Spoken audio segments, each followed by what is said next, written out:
Belshazzar was the last king of ancient Babylon and is mentioned in Daniel 5. Belshazzar reigned for a short time during the life of Daniel the prophet. His name, meaning Bel protect the king, is a prayer to a Babylonian god. As his story shows, Bel was powerless to save this evil ruler. Belshazzar ruled Babylon, a powerful nation with a long history and a long line of powerful kings. One of those kings was Nebuchadnezzar, who had conquered Judah, bringing the temple treasures to Babylon along with Daniel and many other captives. Belshazzar was Nebuchadnezzar's grandson through his daughter Nitocris. Belshazzar calls Nebuchadnezzar his father in Daniel 5 verse 13, but this is a generic use of the word father, meaning ancestor. King Belshazzar's downfall, as described in the book of Daniel, was caused by his profane use of sacred temple vessels and his subsequent disregard for God's warning, as interpreted by the prophet Daniel.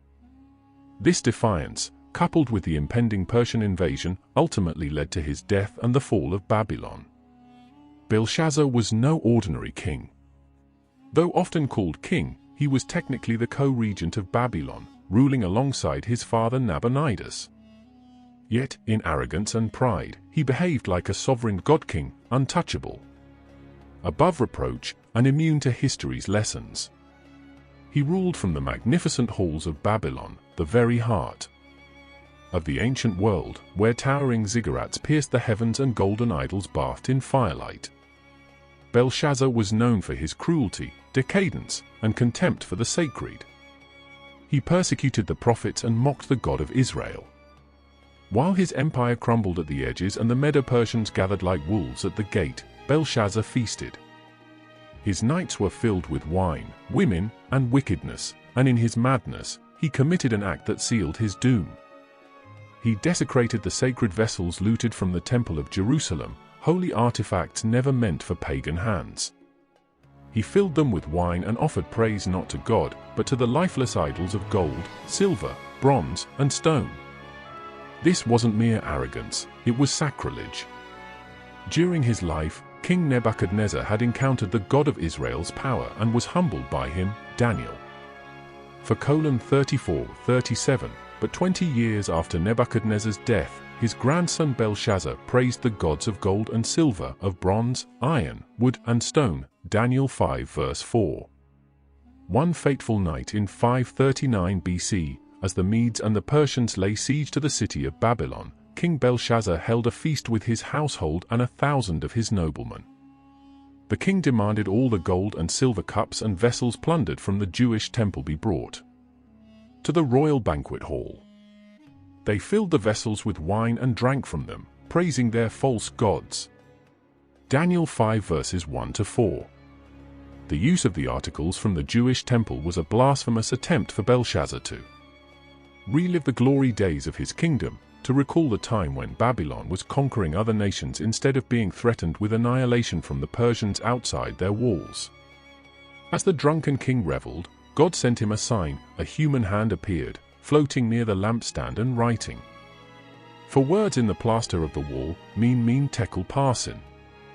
Then, the hand disappeared, Daniel 5 verses 5 and 25. The king paled and was extremely frightened. He called his wise men and astrologers and enchanters to tell him what the writing meant, promising that whoever reads this writing and tells me what it means will be clothed in purple and have a gold chain placed around his neck, and he will be made the third highest ruler in the kingdom. But none of the wise men of Babylon could interpret the words. Hearing a commotion in the banquet hall, the queen, possibly Nitocris or even Nebuchadnezzar's widow, came to investigate. She remembered Daniel as one whose wisdom Nebuchadnezzar had trusted, and she told Belshazzar to summon the Jewish prophet, Daniel 5 verses 10 to 12. Daniel was brought before the king, but he refused the gifts Belshazzar offered him. The kingdom was not his to give, as it turned out, verse 17. Daniel rebuked Belshazzar's pride. Although the king knew the story of how God humbled his grandfather, he did not humble himself.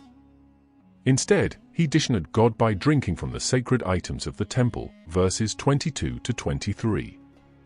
Then, Daniel interpreted the words on the wall. Means God has numbered the days of your kingdom and brought it to an end. Tekel means you have been weighed in the balances and found wanting. Parsin means your kingdom is divided and given to the Medes and Persians, Daniel 5 verses 24 to 28.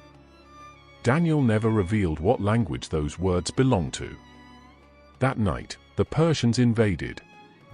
Cyrus the Great, king of Medo-Persia, broke through the supposedly impenetrable wall of Babylon by cleverly diverting the river flowing into the city so that his soldiers could enter through the river duct. That very night, while Belshazzar lay drunk and defiant in his palace, the Medo-Persians breached the city through a diverted riverbed. Not a single battle cry was heard. Babylon fell without a fight, and Belshazzar was slain in the dark, his blood staining the marble halls where he once mocked the heavens. Historical records show that this invasion was made possible because the entire city was involved in a great feast, the Feast of Belshazzar mentioned in Daniel 5. That very night Belshazzar, king of the Babylonians, was slain, and Darius the Mede took over the kingdom, Daniel 5 verses 30 to 31. The demise of King Belshazzar illustrates the truth of Proverbs 16 verse 18, pride goes before destruction, a haughty spirit before a fall. If you like my videos, please like and subscribe to my channel.